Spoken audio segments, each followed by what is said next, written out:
A Soso Produções convida você a se tornar um patrocinador. Semeie no nosso ministério. Com a sua oferta poderemos produzir muito mais vídeos. Este é um ministério independente e, por isso, precisa da sua participação.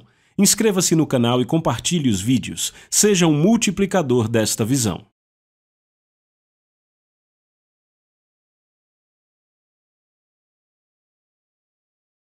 Os versículos usados nos vídeos que traduzimos nem sempre correspondem a versões em português. Muitas vezes precisamos traduzir do original em inglês para fazerem sentido no contexto do vídeo. Amém! Amém, amém, amém! Jesus, nós amamos você demais! Aleluia! Bem, eu quero te dar as boas-vindas a Extraordinário, a forma como você está destinado a viver. Vamos começar orando e vamos entrar direto nisto. Eu quero dizer isso antes de começar. O que eu estou prestes a pregar hoje é literalmente uma jornada. Pelas próximas 12 lições, literalmente vamos entrar numa jornada. E eu quero te dizer que isso vai edificar, edificar, edificar e edificar. Cada sessão vai te edificar. Sabe, deixa eu te contar algo de quando eu era um garoto. Eu era garoto, entrei na minha sala de TV, meus pais estavam assistindo um programa chamado West Side Story. E eu me lembro que eles estavam assistindo, meu pai, minha mãe, minhas irmãs, e eu entrei andando naquela sala de TV e estava bem no final do filme, o ator principal estava falando sua fala mais importante. E sabe, ele falou aquela frase, eu acho que ele estava prestes a morrer, e de repente minhas irmãs chorando, a minha mãe chorando, meu pai parecia bem triste, e eu olhei para aquilo e disse, uau, que coisa! O que aconteceu foi que passaram por toda a jornada da história e a fala final os impactou.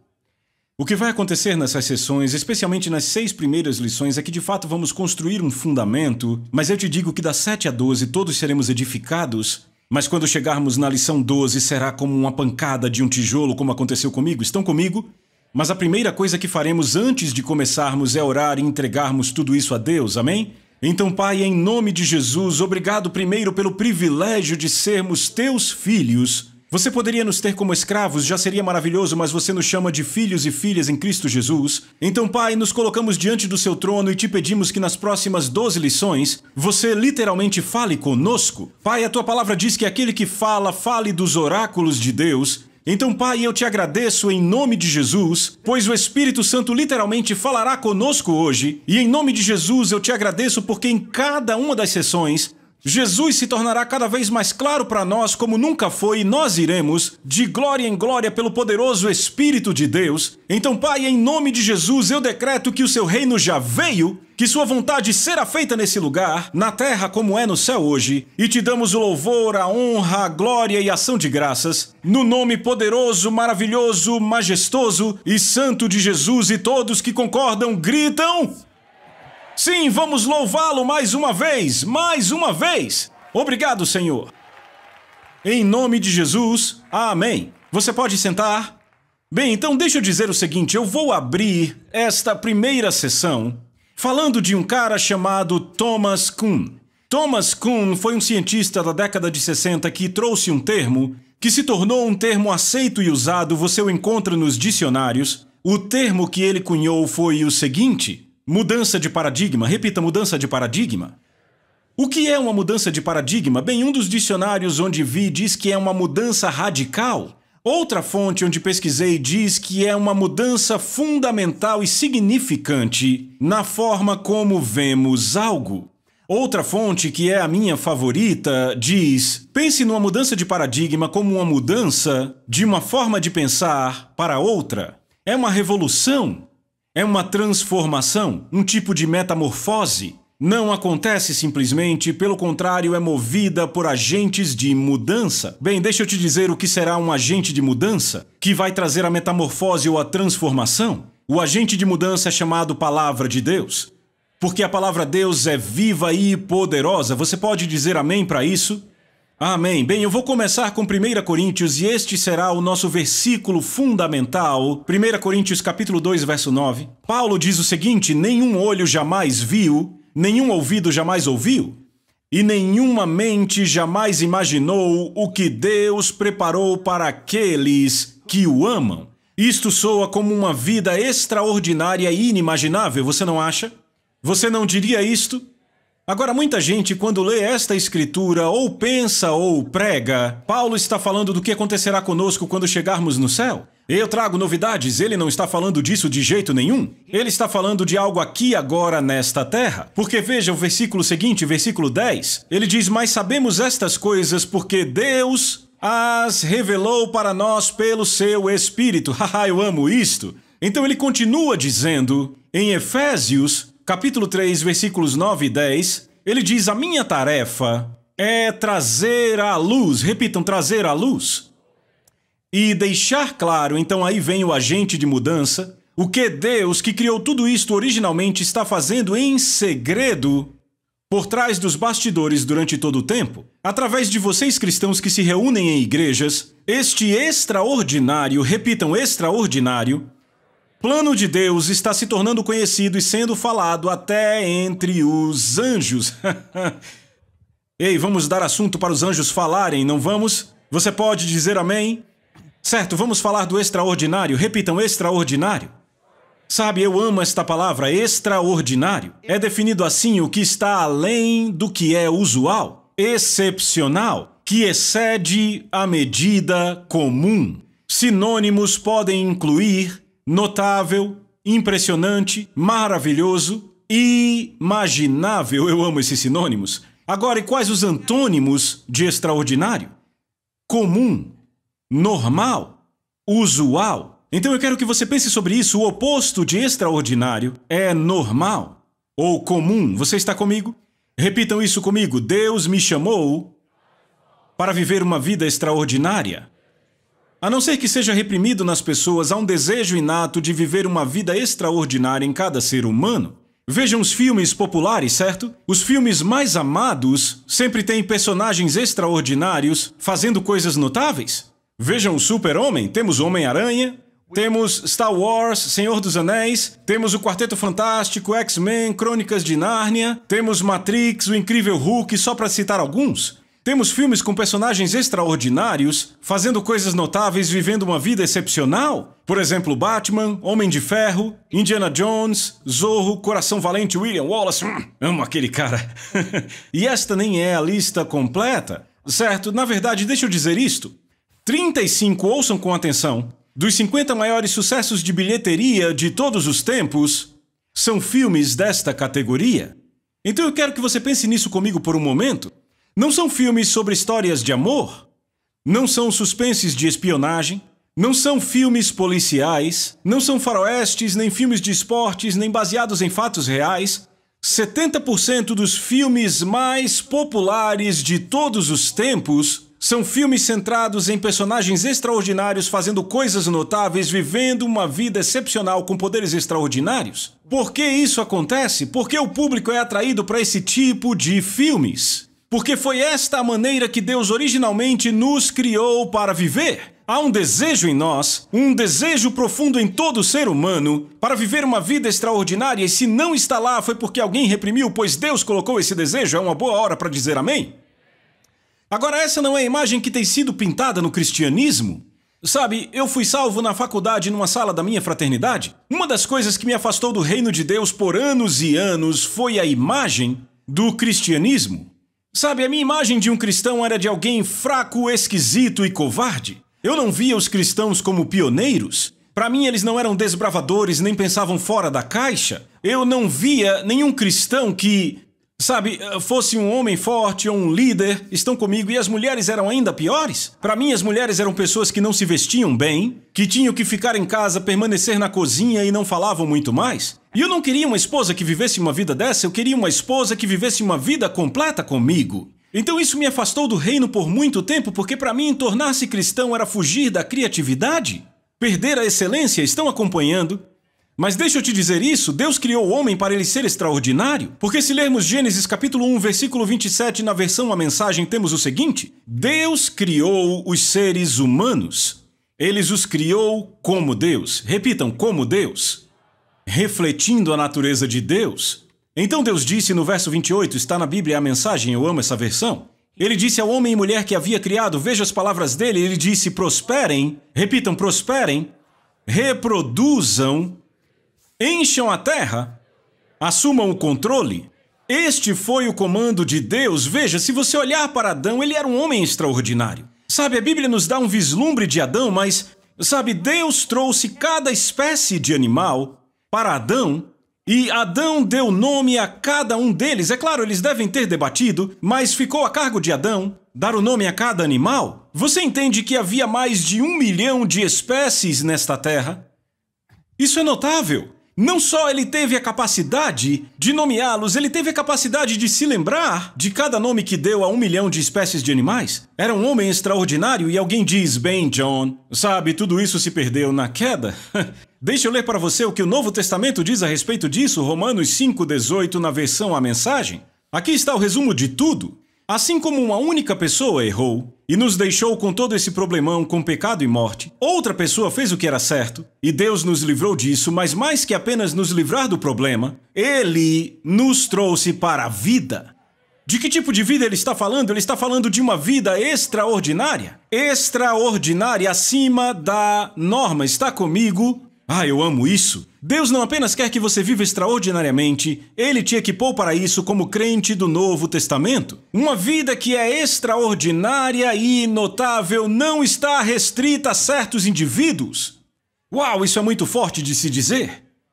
Não importa se você é uma mulher de negócios, se você é uma mãe dona de casa, se é uma professora de escola, se é um artista, uma cabeleireira. Não importa se você trabalha numa empresa, Deus te chamou para uma vida extraordinária. Na arena para a qual Ele te chamou, não é baseado na sua posição, é baseado na posição do seu coração. Este é um bom lugar para dizer amém? Eu estou ficando feliz agora. O poder para realizar feitos notáveis e viver uma vida excepcional não está ligado a uma ocupação, mas a uma disposição do coração, eu digo isso de novo. Hollywood, a cultura e os religiosos pintaram uma imagem distorcida do povo de Deus aos meus olhos, e não só aos meus olhos, mas a bilhões de outros. Estão comigo? Nós simplesmente vimos a igreja sob uma luz totalmente errada, foi pintada sob uma luz errada, e eu te digo por que isso acontece. Porque há um inimigo da nossa alma, repita, um inimigo da nossa alma. O nome dele é Satanás.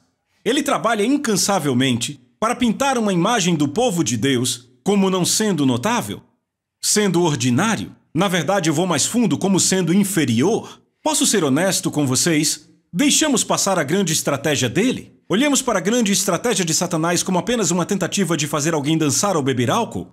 Quando na realidade a grande estratégia dele é te impedir de saber quem Deus te criou para ser em Cristo Jesus. Se você descobre quem você é em Cristo Jesus, ele está em grande problema e ele sabe disso. Então a grande estratégia primária dele não tem sido te levar a fazer uma coisa ou outra. A estratégia primária dele tem sido pintar uma imagem, através de Hollywood, da cultura, da sociedade, de pessoas religiosas, de que o povo de Deus não é extraordinário, quando de fato Deus nos chamou para sermos extraordinários. É um bom lugar para dizer amém. Em contraste a isto, ao nosso dilema atual, um dos grandes desafios que a igreja antiga teve foi tentar convencer as pessoas de que não eram super-heróis ou deuses. Pense nisso. Sabe, Cornélio era um centurião romano. Será que você entende? A nação mais poderosa do mundo, ele era um comandante. Ainda assim, Pedro entra na casa desse homem e ele se curva para adorar Pedro. E Pedro diz, ei, está na Bíblia. Pedro disse, ergue-te que eu também sou homem. Pedro teve que convencê-lo que não era super-herói ou um deus. Se olharmos para Listra, a multidão vem e começa a gritar. Começam a gritar, são deuses, começam a gritar para Paulo e Silas, dizendo, são deuses, os deuses vieram até nós. E Paulo rasga suas vestes e diz, o que vocês acham que estão fazendo? Não somos deuses. E em Malta, o povo da ilha, eles acharam que eles eram super-heróis ou deuses, e Paulo disse a eles, quando ficou óbvio que ele não ia morrer, chegaram à conclusão de que ele era um deus e ele teve que convencê-los do contrário. Se lemos o relato de incrédulos a respeito da igreja antiga, eis o que eles falavam sobre a igreja antiga. Disseram, estes que viraram o mundo de cabeça para baixo chegaram também aqui. Você vê a imagem que o mundo tinha da igreja antiga? Veja a igreja de Jerusalém, sabe o que a Bíblia diz? O que a sociedade disse sobre a igreja em Jerusalém? Todos, Atos 5:13, tinham grande consideração por eles. Então deixa eu enfatizar o seguinte. Primeiramente, Deus não apenas deseja que você viva extraordinariamente, Ouçam com atenção, isto agrada a Ele. Repitam, agrada. Agora deixa eu falar sobre esse tópico, sobre agradar a Deus, porque eu acho que é muito importante, certo? 2 Coríntios capítulo 5, verso 9, Paulo escreve o seguinte, é um dos meus versículos favoritos da Bíblia. Paulo disse assim, fazemos disso nosso alvo, quer presentes ou ausentes, o bem agradarmos a Jesus. Este é um dos meus versículos favoritos. Foi um dos grandes clamores no meu coração por anos e anos. Eu clamava a Deus, Deus, eu quero te agradar o melhor que eu puder. Eu orei isto por anos e anos e anos. Estão comigo? Então, em anos recentes, a importância deste versículo tem perdido seu impacto por causa do ensino que temos tido sobre o amor incondicional de Deus. E quantos sabem que isso é muito importante? Sabe, é muito importante que saibamos que Deus nos ama com um amor puro e incondicional. E eu me alegro porque Deus revelou isto a essa nossa geração, sabe? Eu digo a vocês, eu sou muito grato por isso. Eu fico olhando para gerações passadas. A geração antes de mim olhava para Deus de forma legalista, via um Deus mau. Deus revelou para um grande homem que eu respeito, Oral Roberts, que Deus é um Deus bom, que Deus nos ama, e esse movimento veio para nos mostrar que Ele é nosso papai, Ele nos ama. Estão acompanhando? Então deixe eu de fato confirmar isto, ok? Porque Jesus fez uma oração que eu acho que estabelece isso para sempre. Jesus ora em João 17, 23. Ele diz o seguinte, então o mundo saberá que você me enviou, Deus o Pai, me enviou Jesus Cristo, e entenderá que você os ama tanto quanto ama a mim. Você ouviu isto? Jesus orou isso, não o apóstolo Paulo? Pai, eles entenderão que você os ama tanto quanto ama a mim. Deus te ama, e este amor não tem nenhuma grama menos do que ele tem por Jesus. É impressionante, alguém diz, John, ele estava orando só sobre os discípulos que estavam ao redor da mesa porque era um grupo especial de homens que pregaram o evangelho por todo o mundo. Jesus continua dizendo, eu oro não apenas por estes discípulos, mas também por todos que virão a crer em mim por causa do testemunho deles. Cada um de nós aqui foi salvo por causa do testemunho deles. Você pode dizer amém? Aleluia! Então Deus nos ama incondicionalmente, mas Paulo fala aqui sobre agradar a Deus. Há uma diferença, eu vou contar uma história. Há alguns anos eu estava sentado à mesa com nossos 4 filhos e... eu nunca esqueço disso, eu olhei para eles e disse, garotos, eu quero dizer algo a vocês. Vocês não conseguiriam fazer uma coisa sequer para que eu e sua mãe amássemos mais vocês do que amamos? Eu disse, vocês não conseguiriam fazer uma coisa sequer para nos fazer amar vocês um pouco menos do que nós amamos? Eu percebi o conforto no coração deles por causa do nosso amor incondicional. Mas aí eu olhei para eles e disse, mas vocês são responsáveis pelo quanto nos agradam? Deixa eu te dizer, você não consegue fazer nenhuma coisa para Deus te amar mais do que Ele já te ama, nem consegue fazer nada para que Ele te ame menos, mas você está no controle pelo quanto Ele se agrada com você. Por isso que Paulo diz, tornamos o nosso alvo bem agradá-lo. Vamos voltar para esse versículo. 2 Coríntios capítulo 5, verso 9, fazemos disso o nosso alvo. O que é um alvo? Simplesmente significa objetivo. O nosso objetivo é bem agradá-lo. Veja que ele não disse apenas agradá-lo, é bem agradá-lo. Vamos então para o original e descobrimos que é exatamente o que ele quer dizer no original em grego. Paulo diz, o nosso alvo não é apenas agradar a Deus, o nosso alvo é agradá-lo bem. Eu gosto de como outra versão diz, a versão A Mensagem. Ele diz, com alegria, o agradar a Deus é a coisa principal. Repitam, a coisa principal. E é isso que almejamos fazer independentemente da nossa condição. Por que agradar a Deus é a coisa principal? Por quê? Por quê? É a coisa principal em nossa vida agradar a Deus? Bem, você não acha que Paulo responderia em sua própria carta? Se você olha o versículo imediatamente depois, o que Paulo diz, pois, e o que pois significa porque definimos como principal propósito em nossa vida agradar a Deus, porque... Veja aí na sua Bíblia, porque devemos todos comparecer diante do tribunal de Cristo, para que cada um possa receber as coisas feitas no corpo de acordo com o que fez, quer seja bom ou mal. Agora eu quero deixar claro aqui que Paulo não está falando de toda a humanidade nesta passagem, está falando apenas de cristãos. Como eu sei disso? Porque 2 versos antes ele diz o seguinte, ele diz que estar ausente do corpo é estar presente com Deus. Ora, quando o pecador está ausente do corpo, não está presente com Deus, está no inferno. Esta não é uma declaração forte, é apenas um fato. Lembre-se que Jesus disse: eu vim salvar o mundo, não condená-lo, porque o mundo já estava condenado. Ele veio nos salvar daquilo que nós mesmos nos condenamos. Estão comigo? Então Paulo deixa muito claro que nós, os crentes, estaremos diante do tribunal de Cristo. Para quê? Para prestarmos conta do que fizemos no corpo de Cristo, quer seja bom ou mal.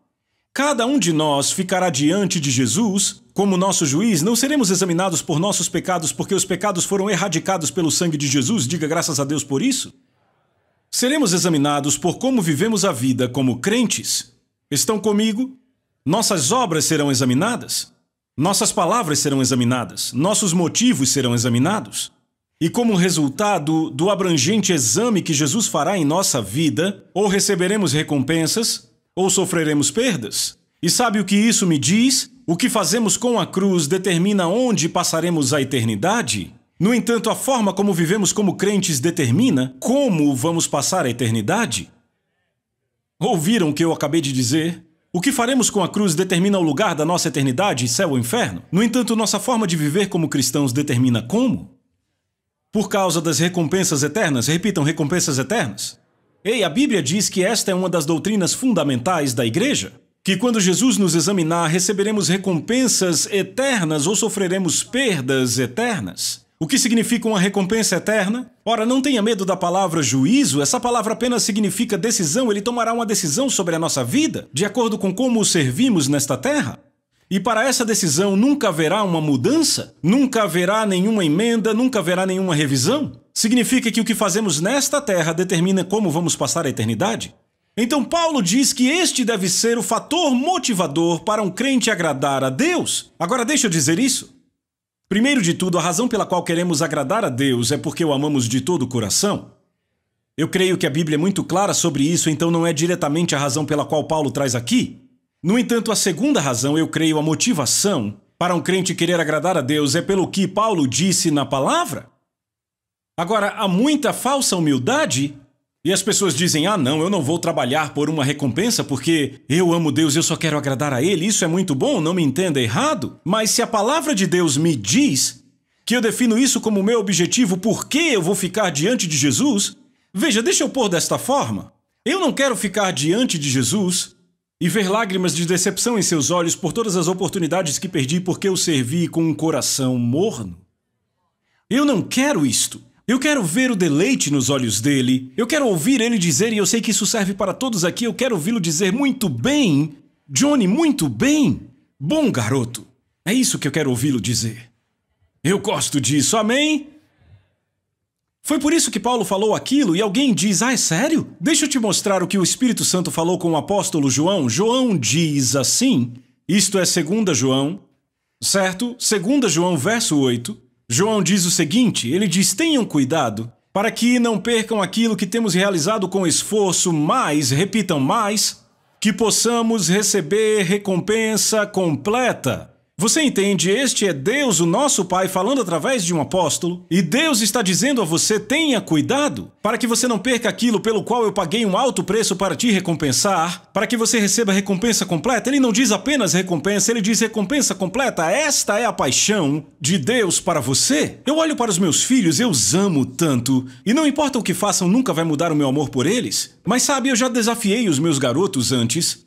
Entendem do que eu estou falando? E eu disse: garotos, eu quero que vocês façam isso e quer saber? Sabe o que me dá prazer como pai?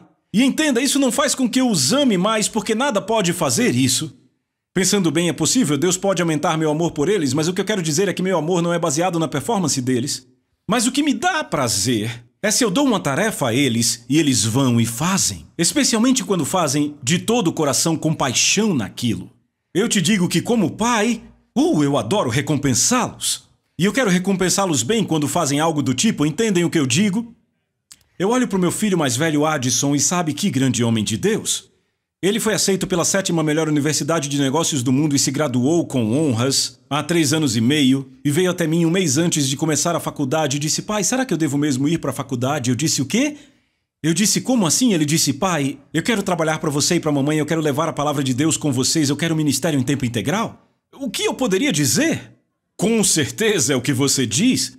Então ele entrou na nossa equipe e eu disse ao diretor da equipe, ele não tem nenhum privilégio que outro da nossa equipe não possa ter só porque ele é um Bevere. Isso está claro? Ele disse, sim, senhor. Para ser honesto, eu acho que eu fui até um pouco duro. Mas depois de 6 meses, nosso diretor me ligou e disse, John, eu quero pôr o Addison no departamento de relações com igrejas. Eu disse, é sério? Por quê? Ele disse, porque seu filho é um grande líder. Eu disse, faça. Então Addison entrou no departamento de relações com igrejas e na época em que ele assumiu, havia cerca de 2 ou 3 mil igrejas na América usando nossos cursos. Eles usavam para seus grupos de comunhão, treinamento de líderes, treinamento de equipes e até para os seus cultos às quartas e domingos. E ele assumiu aquele departamento e era o começo do ano e ele veio até mim e disse, pai, ele disse, o que faríamos se dobrássemos esse departamento nesse ano? Eu estava rindo por dentro. Eu pensava, de jeito nenhum você vai conseguir dobrar o que fizemos nesse departamento esse ano. Eu olhei para eles e eu disse, se vocês conseguirem fazer isso, eu vou levar o seu departamento inteiro num cruzeiro de 7 dias. Ele disse, ok, e foi embora. Agora, o ano inteiro ele ficou me ligando. No final de cada mês, pai, eu pus essa meta para essa pessoa e para aquela pessoa. Pode orar comigo por essa pessoa, por aquela pessoa, por essa meta. Agora entenda, eu disse a todos a razão número 1 para ligarmos para estes pastores é porque nos importamos com eles precisam de um amigo. Então eles começaram a passar, 20 minutos com cada pastor. Eu ouvi conversas de 40 minutos. Eu ouvi o meu filho e outras pessoas dizendo para mim, você pode ligar para esse pastor, ele precisa. Eu tentava o melhor que podia, às vezes não conseguia. Ele me ligava e dizia, pai, estamos realmente crendo na meta para o final do ano, precisamos de um milagre, pode orar conosco? Eu dizia, tá bem. No meio do ano eu olhei e pensei, talvez eles consigam essa meta. Sabe o que eles fizeram? Eles multiplicaram por 3. Vocês entendem o que é o triplo? Sabe o que eu fiz? Levei o departamento todo para um cruzeiro. Já ouviu falar de ganha-ganha? Deixa eu dizer o que é ganha-ganha. Número 1, tivemos um tempo maravilhoso juntos, algo que o time construiu. Número 2, nos alegramos porque estávamos levando a todos a palavra de Deus. Estão comigo? E número 3, eles alcançaram a meta que estava diante deles. E a Bíblia diz que o desejo alcançado é a árvore de vida. Esperança adiada faz adoecer o coração, mas desejo cumprido é árvore de vida. E você via uma árvore de vida naqueles caras, porque estabeleceram uma meta em oração, e eu te digo, era um departamento de oração. Eles alcançaram a meta, e sabe, como pai e como chefe, eu te digo, eu fiquei tão orgulhoso. Sabe, todos os garotos da equipe, eu adotei eles como filhos também, e eu estava muito orgulhoso, certo? Entendem o que eu digo? Então aquilo me trouxe grande prazer, trouxe alegria a eles. Você entende que alegria é quando um objetivo é alcançado e hoje mais de 15 mil igrejas na América usam nossos cursos? Sabe, aquele departamento explodiu. Agora deixa eu dizer algo. Deus fez o mesmo por nós. Ele escreveu um livro sobre a nossa vida. Veja o que a Bíblia diz, Salmo 139, verso 16. Davi disse, você me viu antes de eu nascer. Cada dia da minha vida estava registrado em teu livro. Repitam, livro. Sabia que escreveram um livro sobre você? Viu? Não são só os presidentes que têm livros sobre eles? Não é só o Michael Jordan que tem um livro dele, você também tem. Agora veja, cada dia da minha vida estava registrado em teu livro, cada momento foi estabelecido quando ainda nenhum deles existia. Há um livro escrito sobre você. E entenda, Deus escreveu a sua vida do jeito que Ele desejou que você vivesse antes de você nascer. Ele escreveu cada momento, Davi disse. E o que Deus fez naquele livro definiu metas para você. Estão acompanhando? Então, sabe, o Addison veio até mim e disse, é isso que eu quero fazer, mas Deus definiu metas para nós. Sabe qual é a nossa responsabilidade? Descobrir quais são as metas de Deus para nós. Minha meta é diferente da sua. Sabe, se Deus te chamou para alcançar 3 pessoas, e talvez uma dessas 3 alcançará 1 milhão, e você cumpre sua meta, você será recompensado do mesmo jeito que Billy Graham, que alcançou 1 milhão de pessoas.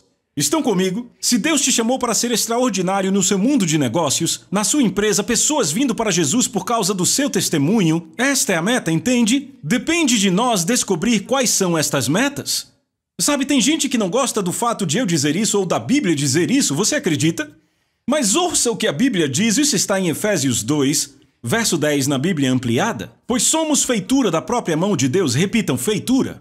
Obras das mãos dele, recriados em Cristo Jesus, nascidos de novo, para que possamos fazer aquelas boas obras que Deus predestinou, planejou de antemão quando? Antes de eu nascer um livro foi escrito, estão comigo?